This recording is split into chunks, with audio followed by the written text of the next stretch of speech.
Olá, pessoal! Vamos para a correção comentada da nossa prova de língua portuguesa do primeiro bimestre. Então, vamos lá? 1. Durante o regime de Hitler na Segunda Guerra Mundial, um grupo de judeus manteve-se escondidos nos fundos de uma fábrica, em Amsterdã, na Holanda. Entre eles estava uma menina de 13 anos com seus pais e a irmã. Anneliese Frank escreveu a maior parte do seu diário enquanto vivia escondida. Depois do fim da guerra, seus relatos foram encontrados e publicados no livro O Diário de Anne Frank. Veja um dos seus primeiros escritos no diário. 12 de junho de 1942.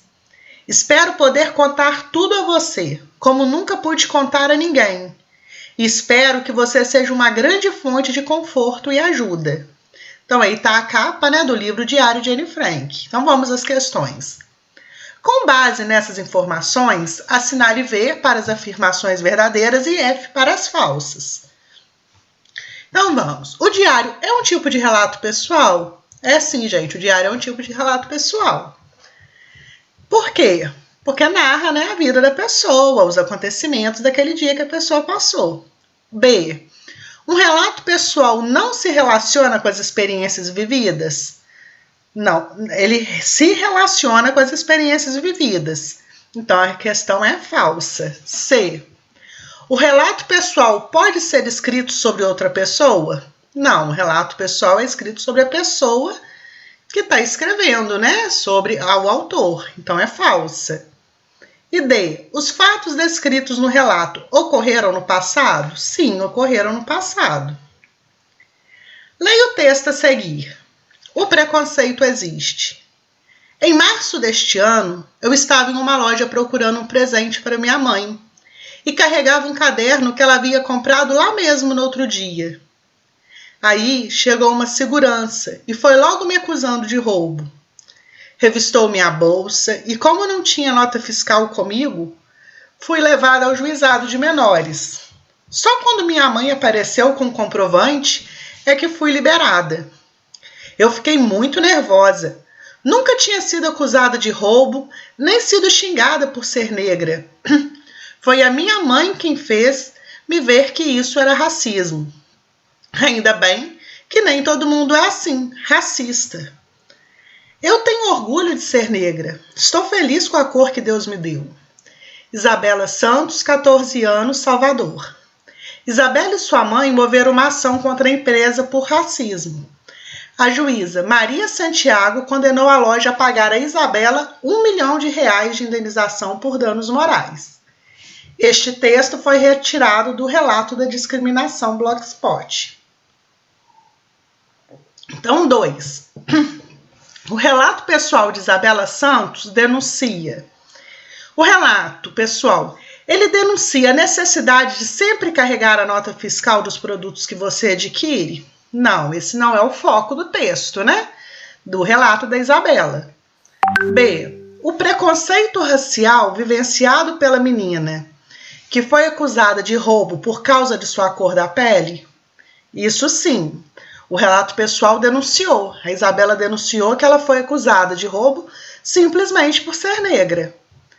C. O perigo de andar desacompanhada dos pais?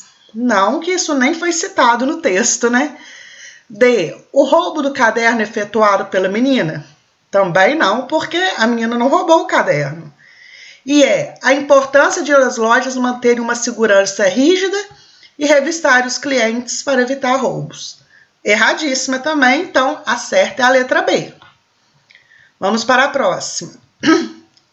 3. O depoimento de Isabela Santos se caracteriza como relato pessoal e narra um acontecimento.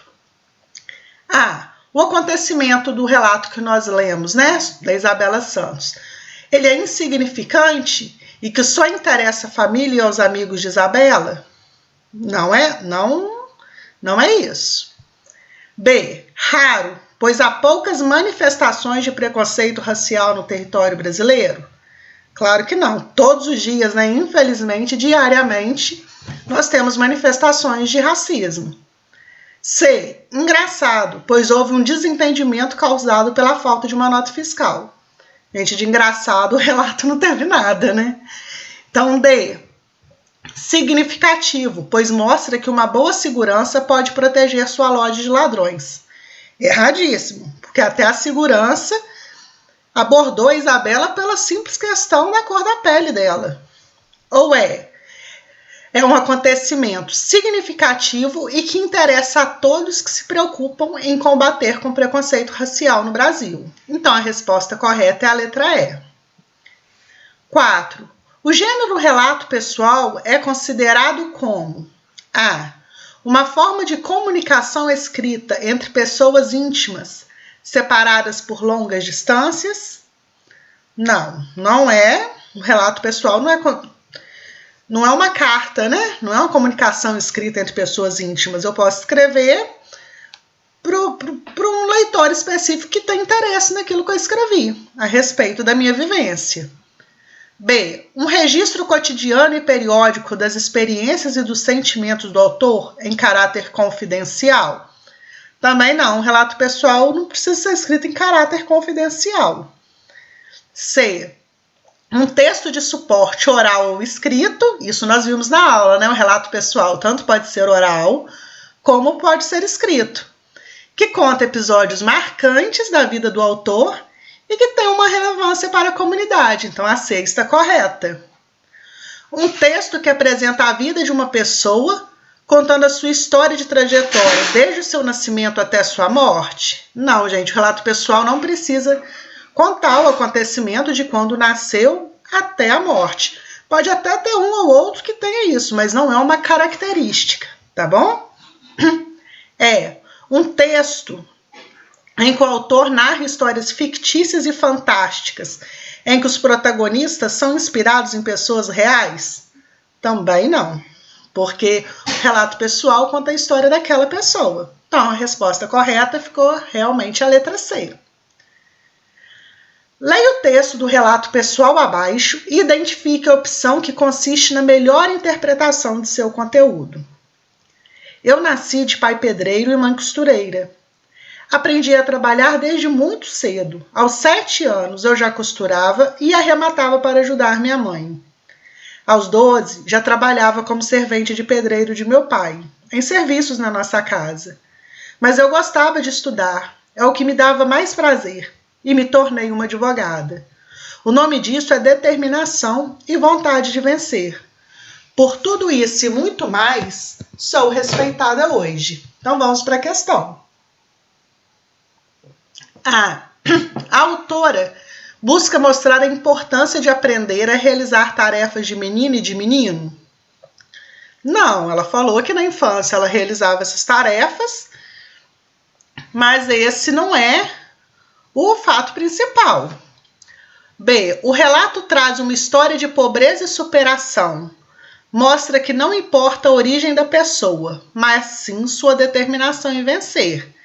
Resposta correta, né? Foi o que o texto passou para nós. C. O relato mostra que é possível ter várias profissões ao mesmo tempo. D. A autora denuncia os pais de forma alguma, né, gente? Não houve nem essas palavras no texto. E o relato mostra que a autora passou a ser respeitada porque sabia costurar. Não, a autora passou a ser respeitada por conta da sua trajetória depois sendo advogada. Então, a resposta correta é a letra B. 6. Leia a tirinha ao lado e responda. De qual habilidade da inteligência emocional ela está tratando? Então, nós temos aí o Armandinho, né, que é esse de cabelinho azul, que várias tirinhas a gente já viu o Armandinho, né, no decorrer aqui do nosso ano. Então, vamos, o que o Armandinho está lendo ali? Abandonar preconceitos, abrir a mente e se perceber na realidade do outro, até ser capaz de sentir o que o outro sente. Então, que habilidade? Nós vimos que a inteligência emocional possui 5 habilidades. Qual é a habilidade que a gente se vê no outro, a gente se coloca no lugar do outro? É a empatia, não é? Então, o correto é a letra C. Questão número 7. Leia o enunciado abaixo e, a partir de então, analise e marque as afirmações como verdadeiras ou falsas. E aí, doideira? Cadê a parada lá? Então, a frase faz uso da linguagem formal? Não, né, gente? Qual que é a linguagem formal? É aquela bonitinha, conforme está na gramática normativa. Ela não aceita gírias, não aceita abreviações. Então, a gente tem certeza que está falsa. B. O emprego de gírias é uma marca da variedade coloquial? Sim, na variedade coloquial, que é essa variedade que nós falamos no dia a dia, com nossos amigos, com os nossos parentes, que a gente escreve rapidinho no WhatsApp, no Facebook, por Messenger, com as pessoas que a gente tem uma maior intimidade, né? Que não precisa de muita formalidade. Então, a B, a resposta é verdadeira. C. A frase não está escrita na variedade padrão? Formal? Sim, a frase não está escrita na variedade padrão, verdadeira. E D. Doideira e parada são expressões coloquiais resultantes de variação linguística, empregadas entre falantes, marcadas por uma época e o grupo social de que fazem parte. Verdadeira. Questão número 8. Os versos abaixo integram a música Nada Tanto Assim, da banda brasileira Kid Abelha, que fez sucesso na década de 90. Entre esses versos, apenas um contém uma palavra que aponta para o uso de linguagem informal, que é a coloquial. Qual delas serão? Então, qual que é a linguagem coloquial? A gente já aprendeu, né? Que é aquela que a gente fala no dia a dia, em ocasiões que a gente não precisa de formalidade, com nossos amigos, parentes. Então, vamos lá. A. Leia os roteiros de viagem enquanto rola o comercial. Então, de cara aqui, nós já achamos a resposta, né? Porque o rola é uma gíria. Então, a até agora, é a que aponta o uso da linguagem coloquial. B. Conheço quase o mundo inteiro por cartão postal. Está corretíssima. C. Eu sei de quase tudo um pouco e quase tudo mal. Certíssima. Eu tenho pressa e tanta coisa me interessa, mas nada tanto assim. Tudo bonitinho conforme a gramática normativa também. E o que acontece na novela, alguém me conta no corredor.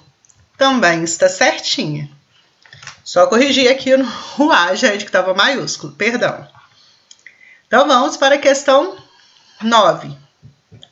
Questão 9, nós temos uma tirinha aí que a gente observa que a Magali caiu, né, num tronquinho de árvore ali. O tronquinho ficou segurando a Magali. E a gente vê a Mônica, parece que está indo correr para ajudar a Magali, para socorrer. E chega a Mônica com uma corda. E a gente observa ali que a Magali está nervosa. E tem ali hambúrguer, sorvete. Então, a personagem agarrada ao galho, o que ela esperava da amiga? O que ela achou que a Mônica ia levar para ela? Ela esperava que a Mônica buscasse a corda? Não, que a Mônica está com a corda ali e a Magali não está a fim de buscar, de segurar, não. B. Chamasse alguém? Também não. Segurasse a sua mão? Não. Ou que trouxesse comida? Sim, então a Magali queria que a Mônica levasse comida, não queria muita ajuda não, só comida mesmo. Então vamos para a próxima. Leia o texto a seguir, de Manuel Bandeira. Irene no céu. Irene preta, Irene boa, Irene sempre de bom humor. Imagina Irene entrando no céu. Licença, meu branco. E São Pedro bonachão. Entra, Irene. Você não precisa pedir licença.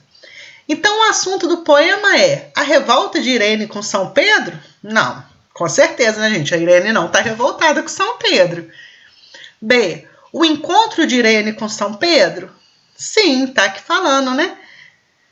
Como seria esse encontro? C. A impaciência de São Pedro com Irene? Também não, São Pedro não foi nem um pouco impaciente, pelo contrário, ainda estava lá imaginando como seria.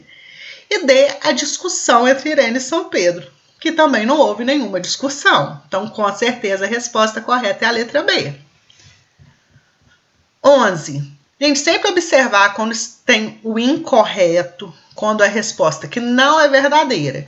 Então, logo no início do enunciado está: é incorreto afirmar que a relação afetiva entre o sujeito lírico, quem é o sujeito lírico? É o poeta, e Irene. Então, o que é errado?